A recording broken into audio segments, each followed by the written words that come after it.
સુરતના ઉધના ખાતે નવનિર્મિત એસટી ડેપો વર્કશોપનું લોકાર્પણ કરતા વાહન વ્યવહાર ગૃહ રાજ્યમંત્રી હર્ષ સંઘવી। સુરતના ઉધના ખાતે ₹4.72 કરોડના ખર્ચે સુરત એસટી વિભાગ દ્વારા નવનિર્મિત આરસીસી ફ્રેમ સ્ટ્રક્ચર વાળા સુવિધાયુક્ત ડેપો વર્કશોપનું વાહન વ્યવહાર ગૃહ રાજ્યમંત્રી હર્ષ સંઘવીના હસ્તે લોકાર્પણ કરાયું। આ પ્રસંગે વાહન વ્યવહાર રાજ્યમંત્રીએ જણાવ્યું છે કે છેલ્લા 2 વર્ષમાં ગુજરાતમાં હજારોની સંખ્યામાં નવી બસો જાહેર પરિવહન સેવા માટે શરૂ કરવામાં આવી છે। ગુજરાત એસટીના ઇતિહાસમાં પ્રથમવાર પ્રતિદિન 25 લાખ મુસાફરો આવાગમનની સેવા આપવામાં સફળતા મળી છે।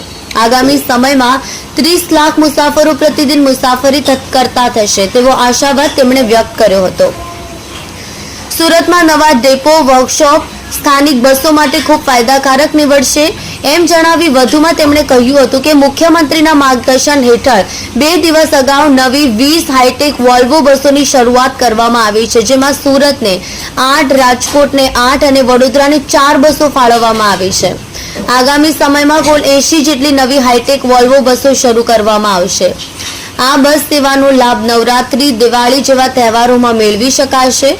મુસાફરોની સુરક્ષા માટે સબમરીનમાં જે ટેકનોલોજીનો ઉપયોગ થાય છે તેનો આ હાઈટેક વોલ્વો બસમાં ઉપયોગ કરાયો છે, જેથી મુસાફરી આનંદદાયક અને અત્યંત સુરક્ષિત બની રહેશે।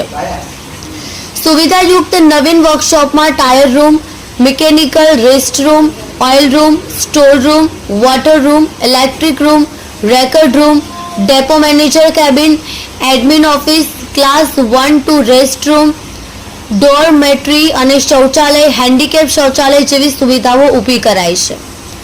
આ પ્રસંગે સાંસદ મુકેશ દલાલ, ધારાસભ્ય સર્વ Manu Patel, Arvind Rana, Pravin Ghoghari, collector doctor Saurabh Parghi, ST નિગમના સચિવ Ravi Narmad, general manager A B. Joshi, એસટીના વિભાગીય નિયામક P V. Gurjar, deputy mayor doctor Narendra Patil, વિભાગીય પરિવહન અધિક્ષક એમ.વી. વાઢેર, સુરત ગ્રામ્ય ડેપો મેનેજર એમ.વી. ચૌધરી, શહેર પક્ષ પ્રમુખ નિરંજન ઝાંઝમેરા, અગ્રણી કાળુ ભીમનાથ, સોમનાથ મરાઠે સહિત એસટી અધિકારી, કર્મચારીઓ, શહેરીજનો ઉપસ્થિત રહ્યા હતા।